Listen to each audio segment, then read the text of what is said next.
নিগো বাণিজ্য নিয়ে উত্তপ্ত চরিলাম। ঠিকাদারের বাড়িতে দুষ্কৃতী হামলা, মারধর, মোবাইল ফোন ছিনতাই, পরিবারের 2 সদস্য গুরুতর আহত। এলাকায় তীব্র চাঞ্চল্য। ইদানিং বিশালগড় মহকুমা অপরাধ প্রবণতার ক্ষেত্রে আলোচনার সমালোচনার কেন্দ্রবিন্দুতে। যে কোনো দিন মহকুমায় ঘটে যেতে পারে মারাত্মক কোনো ঘটনা। তথ্যবিজ্ঞ মহলের এমনটা আশঙ্কা যে অমূলক নয়। এর প্রমাণ কিন্তু মিলল বুধবার রাতে। এই রাতের ঘটনা নেপথ্যে কার্যত নিগো বাণিজ্য। চরিলামের চ্যাটার্জি কলোনির বাসিন্দা ঠিকাদার আনোয়ার হোসেন পূর্ত দপ্তরের একটি ঠিকাদারি কাজের বরাত পেতেই নিগো মাফিয়ারা চলে উঠল এবং বুধবার রাতে চরিলামের চ্যাটার্জি কলোনির বাসিন্দা ঠিকাদার আনোয়ার হোসেনের বাড়িতে মাফিয়া সংঘবদ্ধভাবে হামলা চালায় বলে অভিযোগ। তখন অবশ্য ঠিকাদার আনোয়ার হোসেন বাড়িতে ছিলেন না।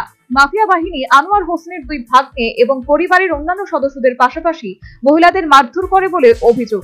এতে আনোয়ার হোসেনের 2 ভাগ্নে গুরুতর আহত হয়। তড়িঘড়ি তাদের স্থানীয় হাসপাতালে নিয়ে যাওয়া হয়। পরবর্তীতে অবস্থা নিরীক্ষে আহতদের জিবি হাসপাতালে রেফার করা হয়। আচমকা এই আক্রমণ বলে জানালেন আক্রান্ত আনোয়ার হোসেনের এক ভাগ্নে। আমরা খাওয়া দাওয়া করতেছি, আচমকা এসে না তারা বাড়ির মধ্যে অনেক খারাপ গালিগালাজ করতেছে।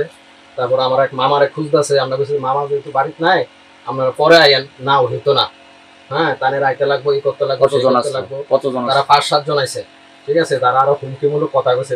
বাড়ির মধ্যে মহিলার উপরে তো হাত তুলছে, আমরা তারা দত্তাম দিয়েছিল। আমার আমি চিনছি, এটা হচ্ছে পরিবহন চৌবনে, তার ডাক নাম হয়েছে আবু, বাবার নাম হচ্ছে হলদর দেবনাথ। ঠিক আছে, এরপর দেশে আড়ালিয়ার আছে একজন, হ্যাঁ নামটা মনে হয় আনোয়ার এরকম, হ্যাঁ ঠিক আছে। তো এরপর সেটা তারা করতেছি সুন্দর করে, আমরা সবাই করতে আমরা মারতাছি। এরপরও কইছি যে বলে আপনারা জানগাও খানে, আমরা দিনের বেলা সুস্থ অবস্থা সব মদ টদ খায়া মানে যা অবস্থা, হ্যাঁ মানে অনেক খারাপ ভাবে ইয়ে করছে। এটা আমরা জানি না তো কে লেগে আছে, তারা কি উদ্দেশ্যে আছে।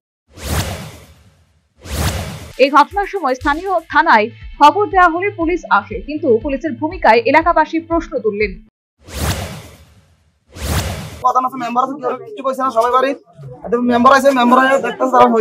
সবাই গেছে মেম্বার লগে, তারা কেউ কিছু জানাইছে না। এরপরে তারা আমরা সবাই গেছি, তারা 4 জনে বাইকে গেছে, তারা 3 জন আসলে এখানে উপস্থিত থাকার পরে পাড়া মানুষ তারা কইছে থাকতো, তারা থাকে নাই, মানে সবাই আটকে রাখছে। প্রশাসন আইছে, প্রশাসন আইয়া আমার প্রভু আছে, প্রশাসনের সামনে গাড়িটা চলে গেছে। আমরা সবাই মিলে গাড়ির সামনে থেকে আটকেছিলাম যে প্রশাসন আছে, প্রশাসন কিছু করবো। তো প্রশাসন আইয়া দেখছি তারা গাড়ি সাইড দিয়েছে, আমার খুব অবস্থা, তারা পুলিশের সামনে সব গেছে গা। আমরা দুইবার ঘটনা হয়েছে। খবর পেয়ে অন্যত্র থাকা ঠিকাদার আনোয়ার হোসেনের তড়িঘড়ি বাড়িতে ছুটে আসেন। সন্ধ্যার পর থেকে ঠিকাদার আনোয়ার হোসেনকে হুমকি দেওয়া হচ্ছিল এবং বাড়িতে তার অনুপস্থিতিতে এই নিগো মাফিয়ারা হামলা চালায়। 2 ভাগ্নেকে মেরে আহত করে এবং বাড়ির মহিলাদের উপরও নিগো মাফিয়া চড়াও হয় বলে জানালেন ঠিকাদার আনোয়ার হোসেন। আজকে হওয়ার পরে সন্ধ্যার পরে থেকে আমার খুব হুমকি টুমকি দিছে, খুব বকাবাদ্য, খুব বকাবাদ্য করছে খুব। তারপরে আমার আজকে 4 দিন ধরে শরীর খারাপ। তারপর আমি ডাক্তারের উদ্দেশ্যে আইছি বিশ্রামগঞ্জে, ডাক্তার নাই দেখে আমি বিশালগড়ের আমি উদ্দেশ্যে রওনা দিছি। তখন এই টাইমে বাড়ির থেকে ফোন আইছে যে বাড়ির মধ্যে আচমকা গিয়েছিরা বউ বাচ্চা সবাই গিয়ে মারধর করছে, বাগিনারে মারছে, বাগিনারে ইনজুর করছে। বড় বাগিনা, ওরা তো কিছু জানে না। নাম কি বাগিনা? হ্যাঁ ফারুক ইসলাম। আরেকজন শফিকুল ইসলাম। দুজন আপনার বাগিনা? দুজন আপনারে না পাইয়া তারা মারছে? আমারে না পাইয়া তারা কোনো কথা নাই। আর বাগিনার মোবাইল টোবাইল লয়ে গেছে গা, হয়তো একটা কিছু রেকর্ডিং করতেছে, তারা উত্তেজিত হয়ে গেছে গা। উত্তেজিত হইয়া যা কিছু তারা করার আছে তারা করতেছে। মানে গেছিল আমার উদ্দেশ্যে? আমার উদ্দেশ্যে গেছে। তাহলে আমার উদ্দেশ্যে আমি কিন্তু সন্ধ্যার সময় ফোনে কথা কইছি, ঠিক আছে যা হইব কালকে আমি কথা কম, কালকে আমি কথা। কারা মারছে সবার সামনে? হ্যাঁ আমি চিনি, সবাই আমার ফোন রেকর্ডিংও আছে। কে কি কইছে? আমন দেবনাথ।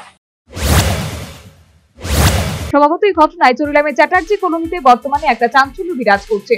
ঠিকাদার আনোয়ার হোসেনের বাড়িতে হামলা, তার 2 ভাগ্নেকে মারধর করে আহত করা, পাশাপাশি বাড়ির মহিলাদের উপর নিগো মাফিয়ারা চড়াও হওয়ার ঘটনায় আক্রান্ত পরিবারের সদস্যরা কিন্তু ক্ষোভে ফুঁসছেন। এই ঘটনার রেশ আগামী দিনে বড়সড় আকার নিতে পারে বলে আশঙ্কা করা হচ্ছে। সর্বোপরি বিশালগড়ের নিগো বাণিজ্য নিয়ে বড়সড় অঘটনের আশঙ্কা করছিলেন তথ্যবিজ্ঞ মহল। বুধবার রাতে এর ট্রেলার দেখা গেল বলে কৌতুক প্রিয়রা তীর্যক কৌতুক করছেন। যাই হোক, নিগো বাণিজ্যকে নিয়ে কিন্তু চরিলামের চ্যাটার্জি কলোনি এলাকায় বর্তমানে একটা চাপা উত্তেজনা বিরাজ করছে। Bureau report, news vanguard.